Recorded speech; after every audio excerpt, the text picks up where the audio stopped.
difficult person to work with. Even and he was very tough with his own kids. He would critic. I hear that he will. I don't want to use the word here, but he will criticize his two kids in front of an orchestra, in front of a lot of people. So it was I don't know, maybe it Well, was the a only difficult son, person to work with, right? oh, of course, yes. The only son who is a musician is Andrea. Andrea, yeah. Andrea Morricone. The other sons are not, and the daughter is not a musician. She's a doctor. I think she works in a pharmacy or something like that. So the only one is Andrea, Yeah. who now, after the death of his father, is conducting orchestra, conducting the music of his father, and keeping. He's not writing so much film music, I think, Andrea. He did it when his father was alive, because his father, of course, introduced him to a few directors, and they worked also together in a few film scores. But now, by himself, he's not writing so many film scores, I think. See, yeah. But he's conducting concerts, writing contemporary music, I think, or conducting contemporary music too, I think. It might be difficult for children to have the same last name, because at the beginning, open doors at the beginning. But then again, if you are not at the same level, people will criticize you, I suppose, right? Yeah, but they call him to direct the music of the father, of course, because he keeps the tradition. Yeah, he keeps the name of the father, and he's the right person to conduct the music of his father, I think. Since he's his son, no? And the love theme he wrote for Nuovo Cinema Paradiso is lovely. Yeah. Most of the people think when they made covers of that theme, they wrote music by Ennio Morricone, but that piece is not by Ennio Morricone; it's by Andrea. That's right. And they forgot to put the right name when they made the covers of the love theme by Nuovo Cinema Paradiso. Well, maybe they did it on purpose. I don't know. I don't know. Of course, yes. When people say a mistake, no, not really. It was a mistake. And then in 2009, feel free to elaborate the movie Giallo by Dario Argento. The film score is excellent. Thank you. How was it like with the maestro? Was a great experience and went very well, the collaboration. I was right. I know that was that film was the most important film for my career. I was, between Dario Argento, who is the composer working with Ennio Morricone, Leonardo the Goblin, Keith Emerson, and the production company who trusted me. Wow! I needed to give the maximum I could give, and to give the music in the time I had at the disposal, the 3 weeks they gave me. I could not give it one day after or 2 days later. So it was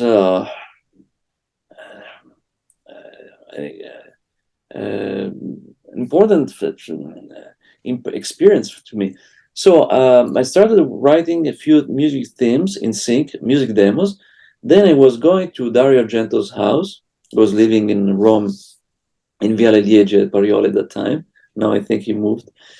And I was putting the headphones and let him listen the music demos with the scenes. And he was saying, "No, Marco, I like Murmur." The third time I went to meet him, he said, "Marco, listen, I trust you.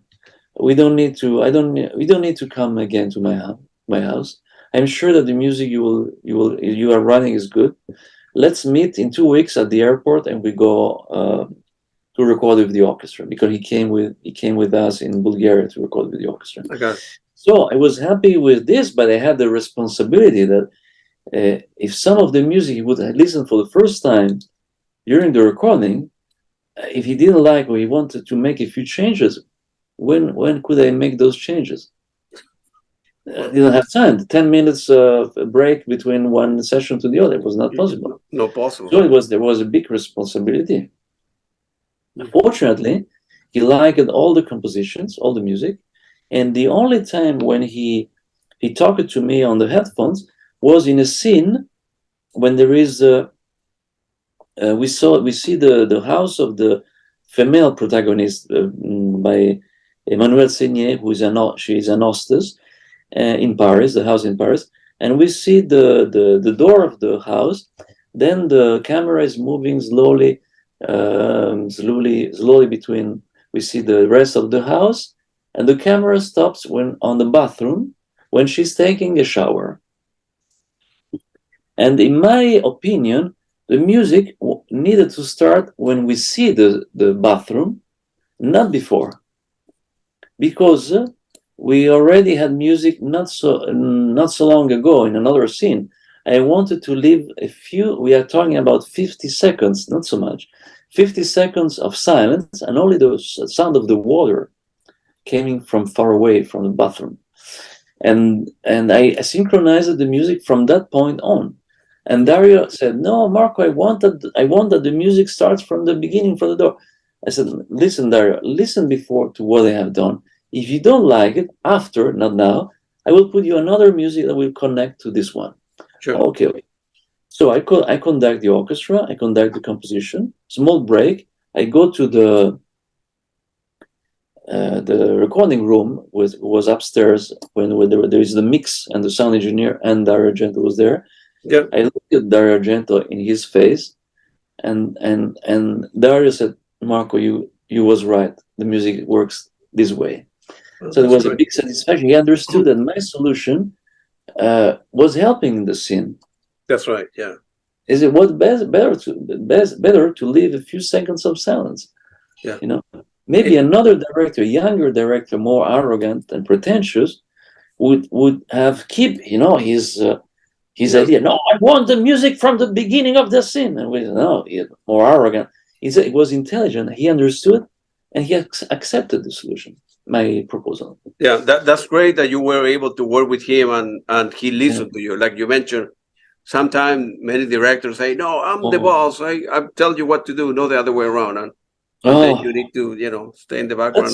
That's something I don't understand, because the director, okay, he's the most important figure in a film, but his collaborators are not slaves. They are artistic collaborators who had to have a feeling with him and to exchange proposals with him in order to get the best results. So they should have should be at the same level of collaboration, not slaves and the chief commander, but collaborators that understand that they are intelligent, that they talk between them to get the best results. This is what I think it should be. I mean, no, I completely agree. In 2009, you did another music film score. I think it was a documentary called Secretum Secretorum de Celestial. No, it's a documentary, right? Small documentary. Yeah, I have not seen the documentary, but I listened to the soundtrack. It's very good, actually. Oh, thank you. Where did you find it? I found it on the internet. It wasn't Spotify or was. I don't have it, but I would think it was Spotify or other website that I go to listen. That particular website that are very good for films. For film composer, right? So. Oh, that's fine. I didn't remember there was the possibility to listen to that music. Yeah, it's very good, actually. Oh, thank you.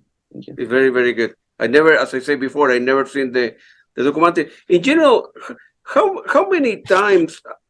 I mean, do you prefer to see when working with a new director, right? I hire you. I'm a new director in town, and I hire you to compose the music for my film. How many times do you prefer to see the movie ahead of time, or perhaps the script ahead of time? No, it's not. It's a good question. It's not a matter of if I prefer. When the film is not yet filmed, there is the shooting didn't start, then the only possibility to understand the movie is to read the script. But when the film is filmed and you have a first editing, then the best solution is to see the film, not to read the script. Because the composer needs to work with the images. Because also, Gabriel Yared. Gabriel Yared prefers, for example, to work on the script, but he's an exception. Composers, I don't know who was telling this, but when you read the script, You know the story, but then the story could change in the way the director will shoot the movie, in the way Absolutely, the right. actors will act, in the way the lights will be, in the way the camera will be. So the only way to understand if your music works is to see the images, not Correct. only to read the script. That's right. Yeah, exactly. For the script to the directing to the actor, the line, the stage is very different. A script will be very different 2 months from now when you have images in front of you. So you composing music from the script is very different to compose music when you are seeing the image, raw images 2 months from now, right? So then you can And really start composing because at the time you really know what the movie's about, not from the script, right? from the script, you can have an idea and write one, two, or three music themes. But Yeah, until you will not see the images, you will not understand if those music themes really work with the movie. And then you have to synchronize music with images, which is the most tricky part. I mean, it's not easy to synchronize, especially when you have an orchestra who needs to play the music. You cannot change the metronome speed too often, because the musician will become crazy. If you put too many ralentandos and accelerandos, of the speed will change too many times. Will be difficult for the orchestra to play the music, but sometimes it is necessary to keep that sync, to accelerate or to decelerate a little bit the click. yeah. That's a technical part. Okay. You mentioned before that you in general you have around 3 weeks to Yes. compose. It seems to be that is not enough time. This is why you have orchestrators. In the past, I never worked with orchestrators. I orchestrated myself. Yeah, Now, also, I starting to have a few orchestrators who yeah, work with me and help me. For example, I have a young woman who is my assistant, who is also an orchestrator, Chiara Casà. I have someone from Sicily, Michele Catania, who in the latest movie by Angelo Antonucci, the same director of the film of the Naples of the 18th century, I worked with him on another film who is about Italian hero Goffredo Mameli. And I had Michele Catania, who is Sicilian, who helped me on the orchestration and on the additional music of the film. And I have someone living in Genova called Pierpaolo Luca, who also sometimes orchestrated some of my music. yeah. And now maybe someone else. So you need to have collaborators who help you sometimes, because it's too much work to make yourself everything, orchestration, synchronization, all the music of the film. Sometimes it's good to have additional music composer who writes music for the less important scenes, let's say, because it take out some work, from you. What percentage of the budget in general is allocated to the music of the film versus the director and the actresses and actors? Almost nothing. I had an agent in America. He was saying to me that usually the budget for the music of the film should be the 2% of the budget of the movie. Yeah. But here in Italy, it's never the 2%. Is the 0.5% or something like this sometimes. Yeah, zero It point zero depends on the five. budget of the movie, of course. Yeah. But they don't have respect for the music, for the composers. The budgets are really ridiculous now for the music of the films, and they pretend that the music publisher pays for the music. Now, in the past, the music publishers financed almost sometimes for the full film score, because film had a better distribution, more possibility of having a good royalties. Now, it's we don't know the film, how long if he will go to a movie theater, how long he will stay, if the television will take it for only for once or for more time. We don't know. It's it's a mystery. We don't know. So music publisher don't want to invest in film music, or if they invest almost nothing. and the composer is in a situation where the film production doesn't want to invest. The music publisher doesn't want to invest, or just a little bit, and the composer doesn't know what to do. It's a tragedy almost. So fortunately, I have this music publisher, as I said before, Kevin Ferry, who invested in this film a decent fee. But we don't know in the next film if he will accept to invest the same thing. I also have a French music publisher who financed some of my latest film scores, but with small budgets, of course, not big film. But I have a good relationship with him. His name is Jacques Desjean of Plaza Mayor Company, and but otherwise, the film productions need to understand that they need to invest more music on the music of the film. Now, for next year, I hope they will succeed to get away from low budget movies, because I mean it's the same effort, the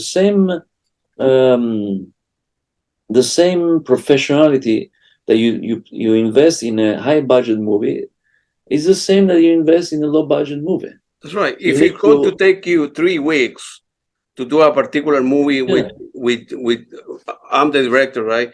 You get paid, I don't know, I want to make something of it, $3,000 versus $10,000, right? There's 3 weeks of your time doing that stuff. So one is a low budget, the other is moderate.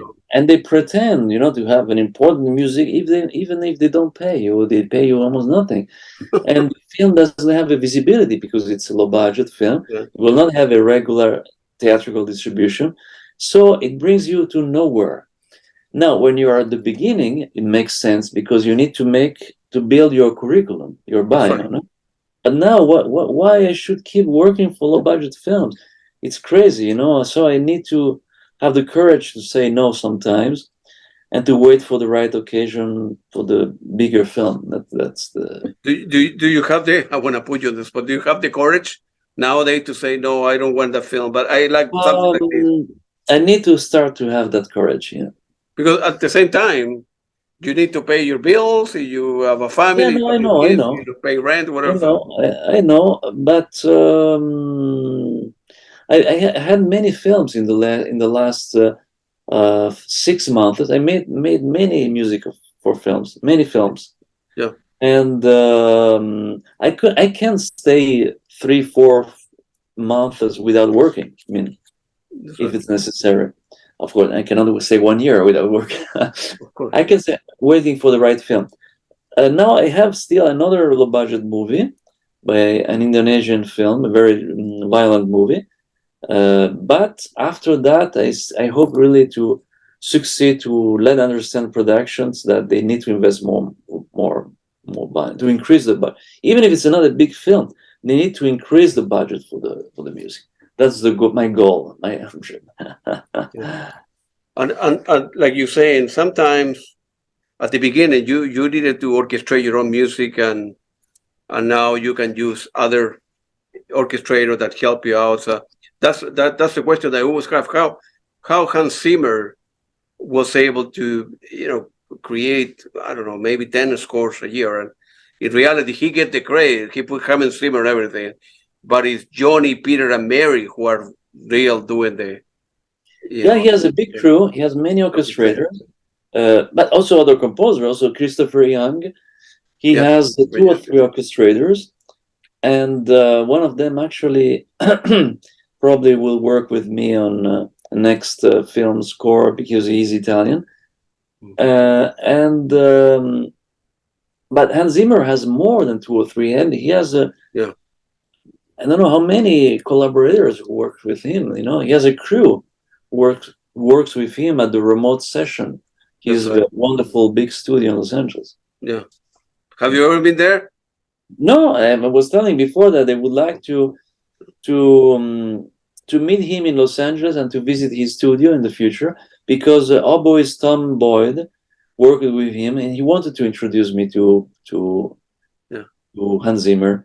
Actually, I should have met Christopher Young when I was in Los Angeles, but it was the last 3 days, and my agent at the time wanted to introduce to me, but there wasn't the time for him to meet him in those days, and so I didn't meet him. Well, if you ever go, let me know. We go together. You want to meet Christopher Young? Or of course, he's a good composer for. He's a good composer. He had done a lot of film, and now because he's working with Lisa Gerard nowadays, from that. Oh, you mean you're talking about Hans Zimmer? Yeah. Yeah, I'm talking about Hans Zimmer. Yeah, Hans Zimmer. I would love to. Yeah, these people are difficult to get a hold of. They're very famous, but so busy, and like you say, they have so many people working under him, right? Although he would put the name on everything, but let me tell you something funny. Hans Zimmer, at the beginning, he was an electronic music composer. Of course, have a classical music background, and he started by chance by writing one composition, electronic composition, for the erotic movie Histoire d'eau No. 2. Music by Stanley Meyers, who was a British composer who I met. He was a friend of mine, and he gave him the possibility to Hans Zimmer to write a composition in this film. Wow, Histoire d'eau No. 2, and not so many people know that. No. And now Hans Zimmer is the top of the world, and no one remembers anymore Stanley Meyers, who was the composer of the cavatina for the Deer Hunter, the film Deer Hunter, and made also many other film scores. No one remembers anymore Stanley Meyers. Yeah. Sometimes you think it. I mean, it's destiny, or well, somebody. At the beginning, people help you out as well. At the beginning, Hans Zimmer was some other people would help out and so forth. So it's a little bit of luck at the beginning when you're starting, but then if you're good, you will make your own career, right? So sometimes you need to be at the right place at the right time, I think. He was lucky because for Rain Man, the woman of the producer introduced him to Hans Zimmer, who was a German young musician living in Los Angeles. And he gave him the possibility to write the music of Rain Man. It was his first film score. It was already an important movie. Yes. So he was lucky to start with a good film. Dustin Hoffman, with the right direction for Hollywood films. Yeah. No, absolutely. Yeah. Sometimes you need a little break in your life. In the 2012, 2014, I will mention just a couple of movies. Feel free to elaborate on what you remember. Inflicted, the 12th Night, the Seventh Hell. What do you remember any of any memories of those films? Of course, yes. But the other two you mentioned are feature films made of short films, of episodes. So they are not really feature films. Okay. In The Infliction, yes, it is a feature film. And now it's funny because when I went to LA maybe 8 years ago, there was still my agent. I had an American agent, and a young woman who was a doc. She worked in the film industry in Los Angeles. I met him in a coffee bar in LA, and she told me that she just finished to work in a film called The Infliction. Actually, the first title was The Inflicted. Yeah. Not Infliction. Then they changed it into The Inflicted. And that was a low budget movie. And but if I was interested, he could talk to me to the director about me. Said, of course, let's see how is the situation. When the director knew that I worked with Dario Argento, it was the day after I worked with Dario Argento on Giallo. He wanted to meet me immediately. Wow. So I meet him with my agent in a coffee bar in Los Angeles. They find an agreement on the budget for the music. Yeah. I went back to Rome, and after 1 month, he sent me the film. I started to work in Rome without meeting anymore the director. So I was synchronizing the music with my collaborator, sending him the music, and Sometimes he was asking me for a few changes. We did the changes and sent him back all by remote session, by computer. Yeah. And it worked out. The only thing, when he mixed the sound of the film in Los Angeles, I was not there, of course, and I was not happy with the volume he put at the music, especially in a murder scene, when the music should have been very important, right? Heard at a good volume. Yeah. The volume he put at the music was not so, was a little. So I told him this, and he said, "Marco, listen, I want that you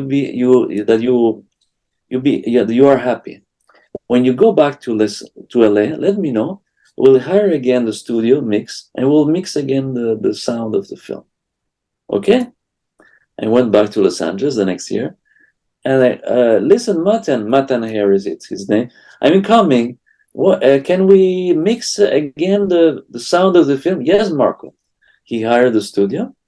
I went then, and I show him the difference.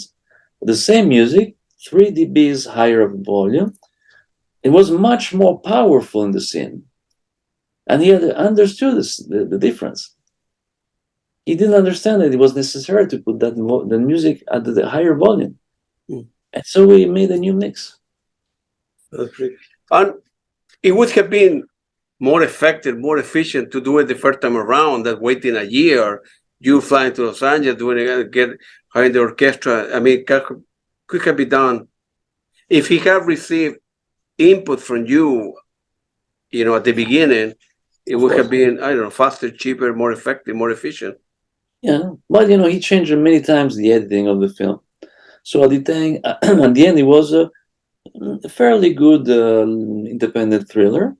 Yeah, it was not bad, the film, and there were 2 actors who already were well known in the horror thriller genre, American actors, and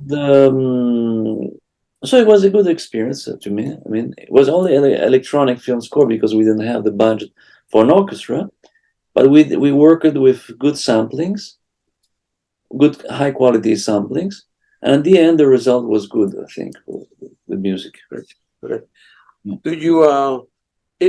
Do you prefer to big difference between American director versus, let's say, Italian director? Big differences. No, I don't think there is a big difference. The only difference, as I said before, is the way I don't understand why Americans, not directors, producers, I don't know who decides this. The volume between the music and the sound effects. That's something we need to have a discussion with. Yeah. And who's at the end? Whose decision is? Is the director, the producer who need to make the decision, or? I think more the director in relation to the volume of the music. But let me tell you something. For Giallo, yeah. I was not in Los Angeles. They didn't pay me the airplane ticket, unfortunately, during the mix of the film. And Dario Argento, when he went back to Rome, said that he mixed my music at a very high volume. Maybe he exaggerated, I don't know. And the producer of the film made a new mix because he said it was too loud, and then maybe they went the other way, and now the mix is too low, And sometimes, especially in the scene where there is a taxi, with the killer who's driving in the taxi with her first victim, the Japanese girl, I wrote a symphonic composition. Someone told me this sounded almost like Batman by Danny Elfman. It was so symphonic, no? Yeah. And they put the volume down. There were only a few sound effects, the car, some noise. There were nothing important, and they decided to put the music at a very low volume, which doesn't make sense in that scene. The music was more important than the sound effects in that specific scene. But I don't know. It was not there, and I couldn't do anything. Yeah, because unfortunately, like you say that, like film composer have small budget, you have less input, you do your work, you go away, and you don't see the director. You're not in the studio anymore, arguing back and forth. It's like unfortunately, like film composing in general, they stay in the background. Like well, no importance, only 2% of the budget. I hire you for 3 weeks, you go away, you're working something else, and then a year later, a movie's released, and you have less opportunity to argue back and forth with the director, the producer. No, this should be better, and it's in the best interest of the director to listen to the person who wrote the film composer, and the producer want a good movie with a good soundtrack, right? With the producer at the end would need to record the investment. X number of dollars want to spend putting this movie together. I need to record my investment, so I see my best interest for the director to really work with the film composer. No, of course. Right? Well, for big films, they invest a decent budget. For example, the budgets at Hans Zimmer, I don't know how much is it, but I know that John Williams, the budget for, his fee, his composer fee, someone told me, I don't know if it's true, it's more than $500,000 for one movie. Wow. I will not see that fee in all my life. That's not for one movie, but all the films. All the films. 500,000. That's a lot of money, right? Yeah. Giorgio Moroder, for a film called Mamba was an Italian movie. He asked the equivalent of $1 million for the music, because he was an Academy Award winner, and the director accepted to invest a fee that is normally we make a film in Italy with that fee. That's right. Yeah. So well, Giorgio Moroder was very popular. He worked with many famous musicians. Oh, of course. So of course he got a good reputation so he could maybe ask. He won more than one Oscar. Of course. For Midnight Express, from Flashdance. That's right. Yeah. For the film and for other songs too, especially for songs. But he had a lucky career. Now he's not working anymore in film scores, but he's still writing songs, producing artists, singers. So he's still working. Yeah.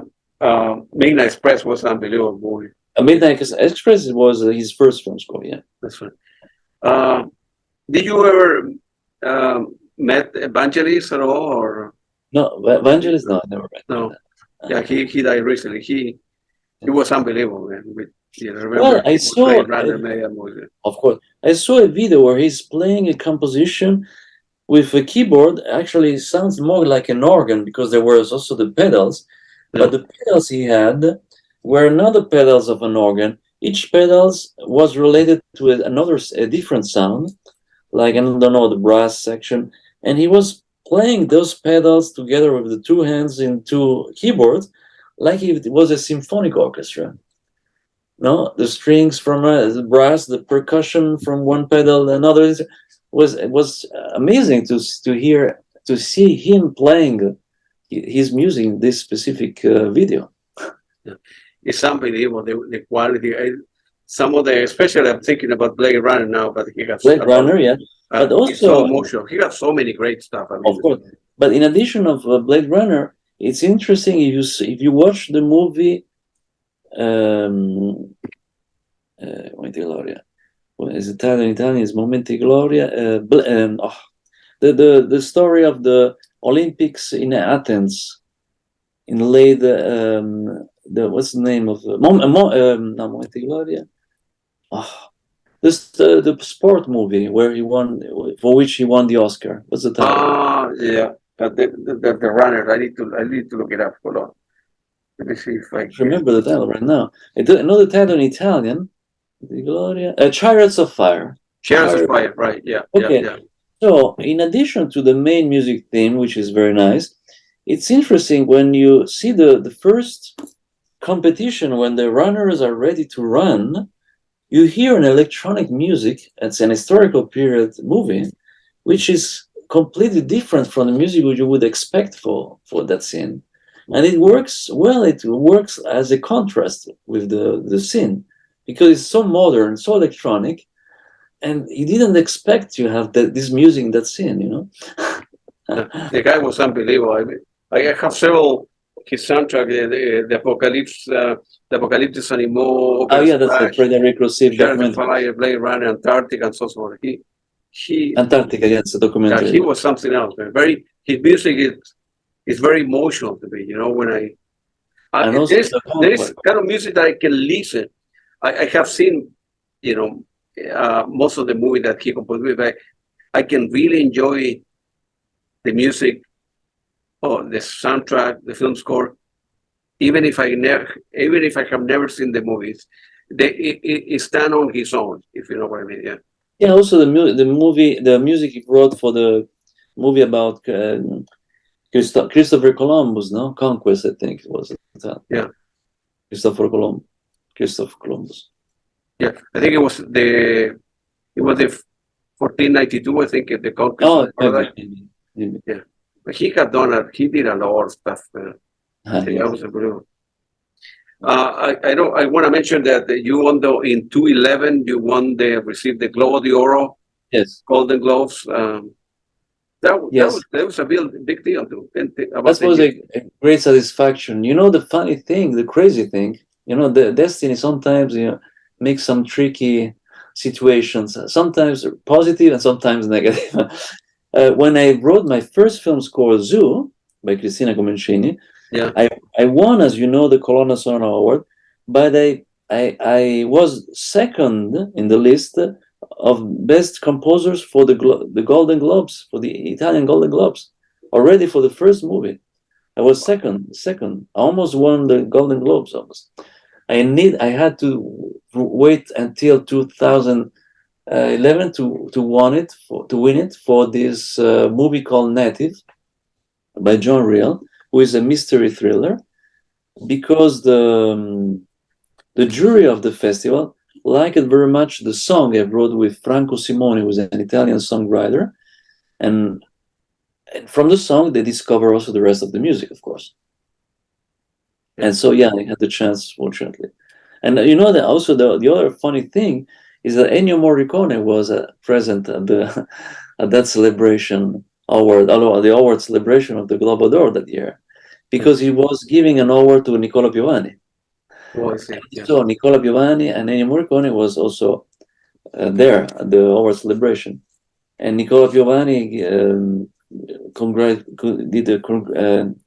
did the congratulations, congratulated to me for the award celebration, for the award. I mean, yeah. Well, that's a big deal. That's a big deal. I mean, it's a big important award. Nowadays do you listen to? Let's say during the weekend, you and your wife and your kids go and see a movie. Do you listen to other film composer music, or you prefer to not listen because it can influence you in the next? No. I like to listen to. As you said, as I was a collectionist of film scores. I bought so many LPs, and it was interesting. You know, probably I get influences from all the composers I listen to. Something from someone. It's like I make this example. It's like when Picasso was going to the galleries of other painters, he absorbed something from one painter, something from the other, then transform it in something new with his own point of view. So it's not a problem of listening to a lot of composers. The only thing, you don't need to copy a composer, of course, a specific composition of a composer. But it's good to have an idea of all the. It's necessary that, as I said, the young composers should have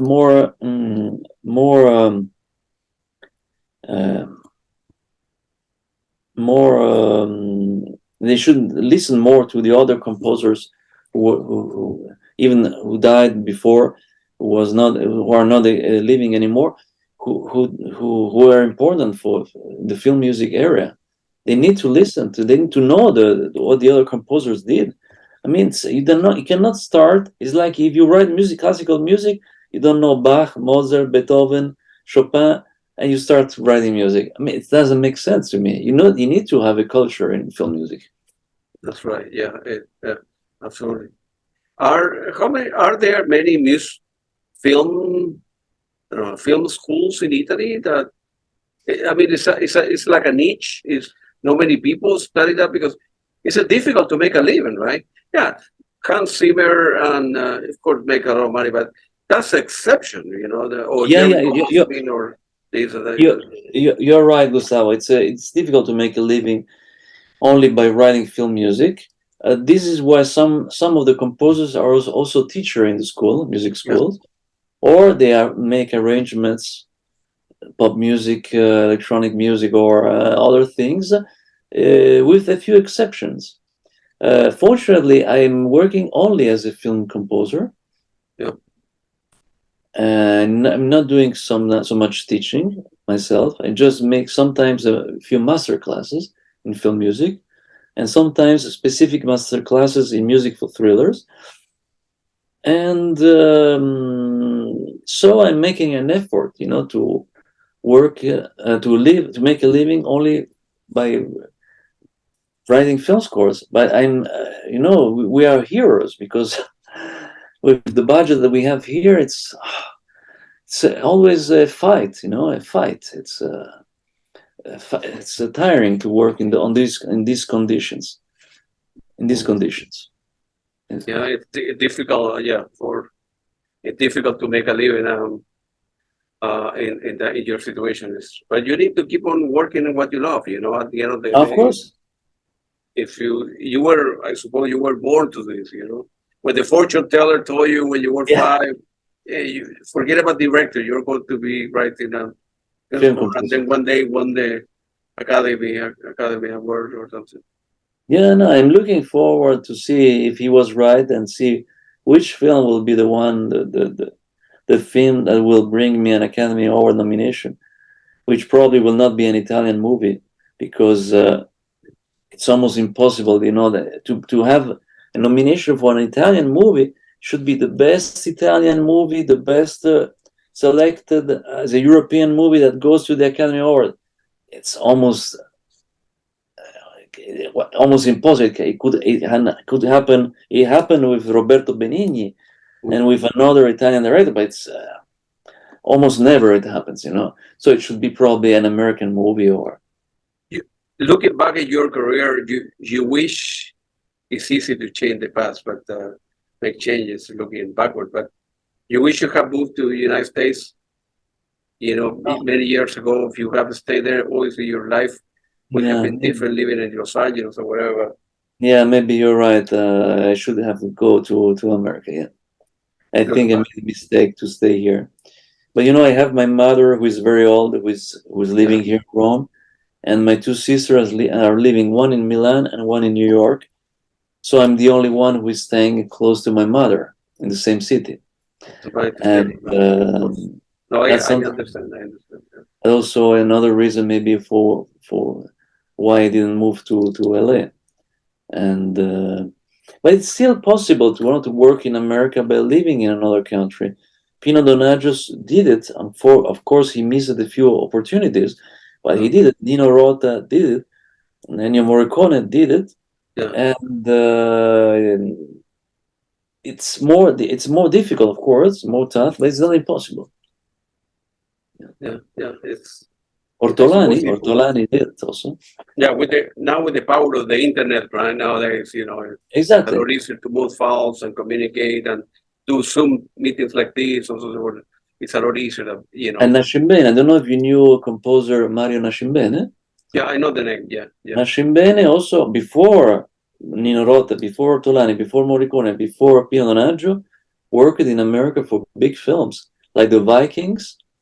Yeah. The Vikings.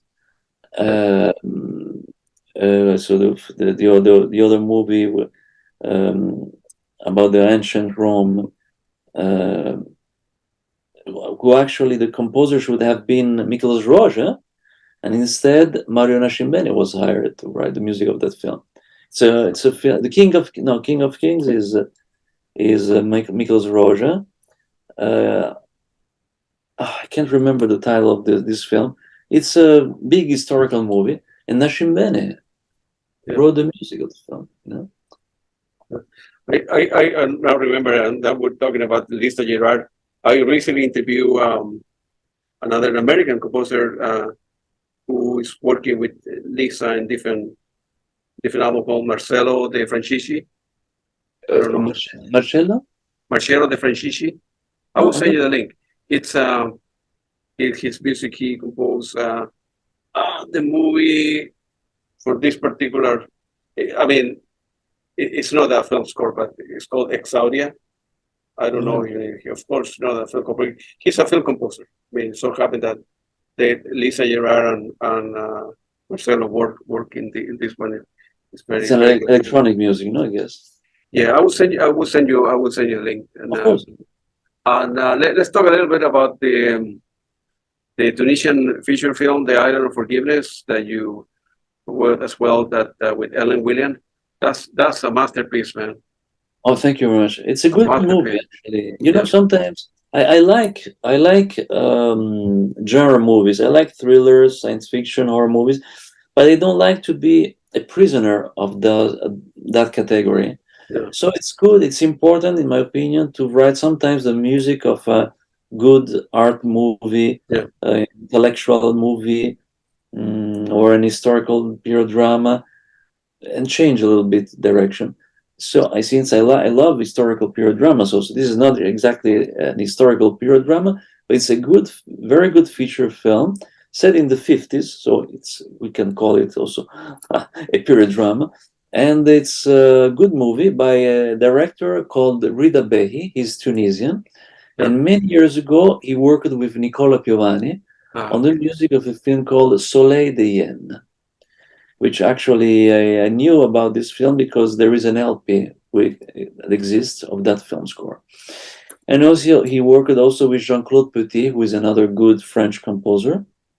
So he's a director who has many years of experience, who is intelligent, and who doesn't want too much music in his film. I respect directors who doesn't want too much music, because most of the directors with whom I worked want to have a lot of music to help the film when the film is weak. Yeah. And I understand this, but you cannot put too much music because you will ruin the balance. You will ruin the balance between music and sound effects, and will destroy the movie if you put too much music. So it's not easy to understand those directors that it's better to have less music. But with Rida Behi, it's the opposite. Sometimes I need to convince him to put some more music because he doesn't want so much music in his films. But I would probably work on the music of his next movie, which actually will be even more important than this film. And there will be an American well-known actor in the cast on this film. Yeah, wow, that's pretty good. As I say, I listened to the stuff you sent me, and of course I listened to Ellen voice, and she's unbelievable. I mean, there are people that are very, very talented. I mean, she's very talented, and probably I will work again with her. I don't know exactly for which film, but I will find out, because she will come to Rome in March to receive an award with Lisa Bernardini, that you know, my press agent. That's right. We found the situation in which we can give her an award. Really? So I'll be very happy to have her in Rome, to let her visit Rome, to invite her to dinners and lunches here in Rome, and to introduce her for the award celebration. When is going to happen? When? An award. No, but when next year? In March. If you guys invite me, maybe we'll If attend. you want to come, of course you can come. You are invited to. We'll be very glad to meet you. Maybe one day I will receive an award for all the interviews and all the. If I get a hold of Pino Donaggio and Dario Argento, all of them, maybe. Who is this guy in America from Chile that is having to interview all the Italian? Well, if you prefer, in February I should receive a European award for the music of this film. Really? The Island of Forgiveness. In Como, Lisa Bernardini is in the organization also, and it will be in Como. Como is not a city; is far away from Rome. It's close to Milan. It's close to Milan. Oh, but you can come. You can go to the airport to Milan, and it's not far. It's 1 hour from Milan. And in February, I should receive this award. You prefer, or you prefer March? Yeah, keep me posted with all the dates so I can. I will send you. I'll see if you could come. I know that in February I'm going a week to London to talk to some musicians as well there, and something for work as well, and definitely going to London. But keep me posted. So what are you working nowadays, Marco? Well, right now I'm just doing a music demo for an historical period drama. I don't know if I will write the music of the film. You know, the strange film in this, the strange thing, in this strange, this crazy business that is writing music for films, is that you never know what will happen exactly. If you will be hired for this film, if you will have an orchestra, when you will write the music. It's always a challenge, you know. You never know what will happen exactly. You live always suspended, you know, in nowhere, without knowing exactly what will happen. It's crazy. Yeah, here in the United States they call it living on the edge. Yeah, exactly. Live on the edge. You need to have a lot of courage, you know, to make this business. And I know that many people would like to ask me how should start by how should I succeed to write music for films. Well, usually you should start by writing music for short movies. This is the normal way of starting, or by doing the assistant to a composer. You know, Romanian French composer Vladimir Cosma? Yeah, I know the name. Yes. He was the arranger of Michel Legrand. Oh, I see, yeah. Michel Legrand. One day, Vladimir Cosma told me this. One day, he was present. Michel Legrand received a phone call from a producer or from a director, I'm not sure, saying, Michel, we finished shooting of this film. We want that you write the music. When should I write the music? Next month. Sorry, I can't. I'm doing a few concerts as a pianist. He was also a jazz pianist, Michel Legrand. Yeah. I cannot write the music for this film. I'm very sorry. Next time. Vladimir asked to Michel, listen, do I need to come with you on the tournée that you are doing, making for as a pianist? No, you don't. You can stay in Paris. You don't need. Okay, so I would like to ask you a big favor, Michel. Could you call again the producer of this film and tell him that I am available to write the music at your place? Oh, wow, yeah. Michel, okay, Vladimir, I want to make you this gift. My assistant, Vladimir Cosma, is available to write the music of your film. And he started his career this way. Wow, yeah. So it could be useful to be the assistant of the composer, because sometimes it can happen a situation like the one I told you. At the beginning, when you say be an assistant or writing something for a short film, you're not fully invested. You can try it out when you are earning your life between, 20 to 25. You give that a try. It doesn't work. You can always pick a different career, right? Or something. Oh, of course. Right. But there are people. You need to take risks. Exactly. The people. I know that people, after sending a few emails and not receiving an answers, they said, "No, I'm tired of trying. I want to make this career." But listen, you need to keep sending emails until someone will answer you. If you stop already now, it will be too late. You will not make anything. You need. I still now. I'm sending all the time emails. I saw the films that are in production. I saw that there is not yet a composer. I sent a message saying, I'm a film composer with 34 years of experience. I'm interested in your film. I won the Italian Golden Globes for this film. I'm available to make a music demo. They don't answer me, not a problem. The next one maybe will answer me. And I keep sending messages. Yeah. You need to be persistent. Otherwise, you will not get. And now, after so many years, 34 years of activity, I have many situations. I know many producers. I know many directors. I have many projects. Some of them maybe will never be made because they will not find the budget. But if you watch on IMDb, my page, I have at least 20, 25 film projects, because I made a lot of contacts. I move a lot. I'm good as a PR, also in public relations. I went to the American film market to meet producers. You know, you need to move, otherwise the things that are not going to start going from the heaven, from the say. Yeah, I know. Yeah, I know what you mean. You need to. It's like happened to me when I opened that YouTube channel at the beginning. I sent like 20 mail, nobody replied, I said, I'm not doing this. And then one person gave me a chance, then the second, the third, and little by little. At the beginning, about 2 years ago, because I opened the YouTube channel and the radio during the pandemic, I thought, well, maybe if I don't know, 10 or 20 people reply to me, that would be great. I'm happy. I talk to these people, I own the music, and I listen to your music, and then all of a sudden I'm talking to the person.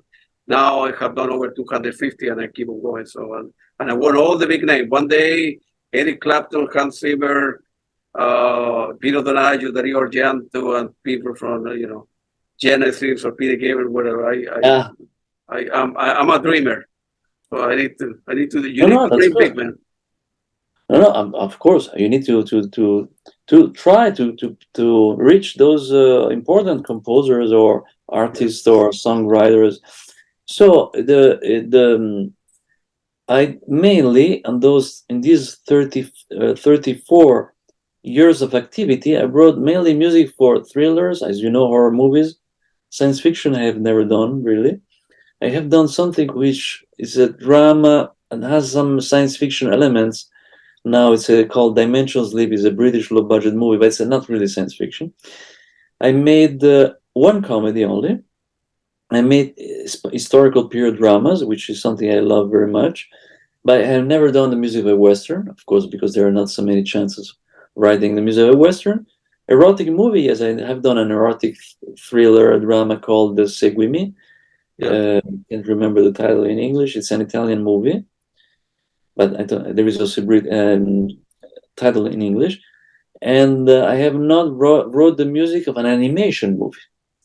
But now probably I will do it, because the director of Goffredo Mameli and the film about the Naples of the 18th century, Masaniello, Angelo Antonucci, is working on an animation feature film, and he wants me to write the music of the film. Good for you, so man. Fortunately, after 34 years, I will succeed to write an animation feature film.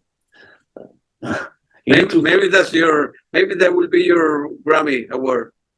No, I don't think it's an Italian movie. So that's true that there are not so many animation movies around the world. No, it's a category, right? There, animation, short movie. Yeah, there is a category, yeah, right.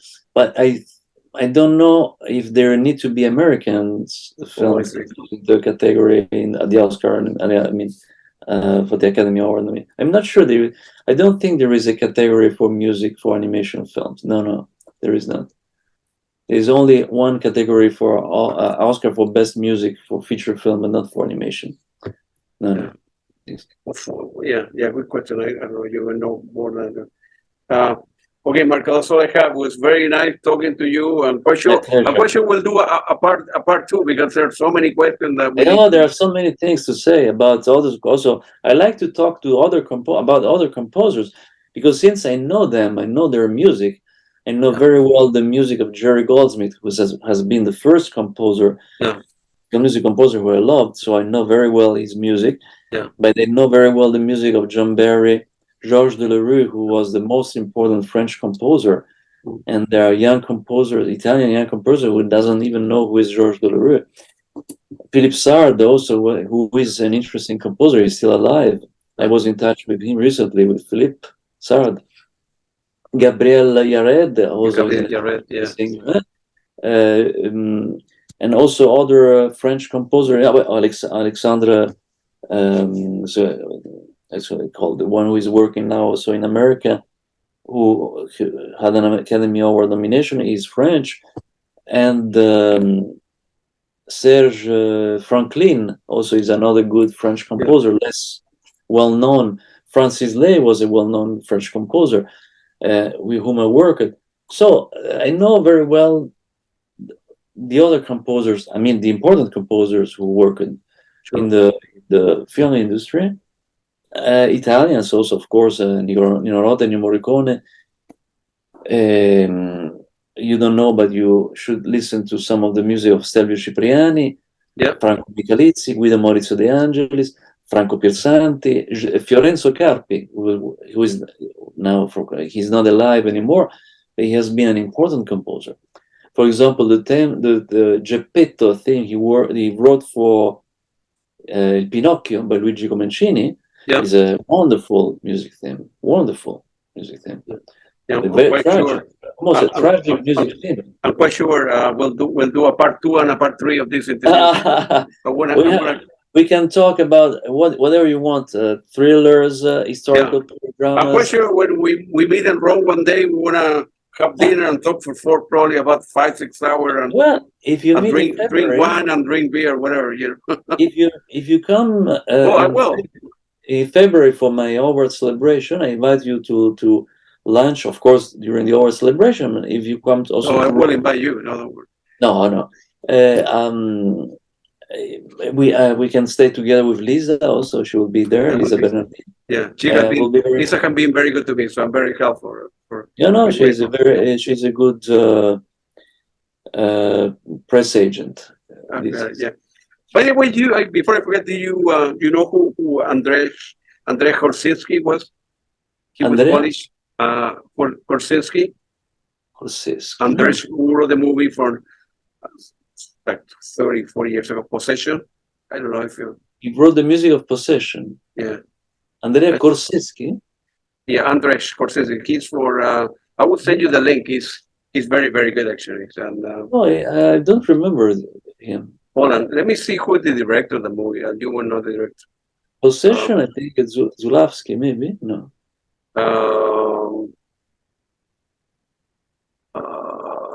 Need to look for. But I will. No, Possession is an erotic movie, no? Erotic drama. Yeah, let me see. Is Zulawski or something? Correct. Yeah, correct. Zulawski. Yeah. But it's with Isabella Gianni and Sam Neill. It's a movie from 1981, right? Yeah, about 40 years ago. Yeah. And the director is Zulawski. Okay, so my memory is still working. Yeah. Very good movie. Very sometimes I forget the name. Complicated movie, complicated script. But as I say, I analyze, I divide that when I see a new movie the same. I make a difference between a good movie and a good director. Independent of that, I look at the film score. For me, are two different things. Are completely different things. And as we talked before, I have an old soundtrack that I never seen the movie, and I like on its own, and vice versa. Many great movies that were the soundtrack, in my opinion. Although I'm not a musician, I don't know how to write music, read music. The music is bad. It's not appropriate. Are two different things in my opinion. So. No, I mean you don't need to be a musician to appreciate the good music. That's right. Yeah. Because by listening to a lot of music, you build your own sensitivity, and you can judge music, even if you cannot judge it technically, but you can judge if it's good or not. Absolutely. Yeah. More or less, you can have an idea. And there are also examples of wrong music sometimes, of music who didn't work well with a film. Yeah. And that was a mistake, not so much related to not only of the composer, but of the director, of the producers, who made a wrong choice. They should have not accepted to have that music in the film. Yeah. Like a good example would be a simple example. You don't need to be a chef or a cook to enjoy Italian food. No, of course, to taste to know which food is good or not. That's right. Hey, right. Marco, it was very nice talking to you. My pleasure. Good luck to you, and then I'm quite sure we'll stay in touch, and then we'll do a part 2 and a part 3, and it will be good to analyze different film, and then when you say you can tell the difference between Morricone or Goldsmith, in this, and this, and this. And Yeah. it would be good to do an analysis of different. Yeah, for example, to my students, I ask them sometimes to watch a movie and to tell me how, for example, Basic Instinct with the music by Jerry Goldsmith, and to tell me how many times was repeated the main music theme.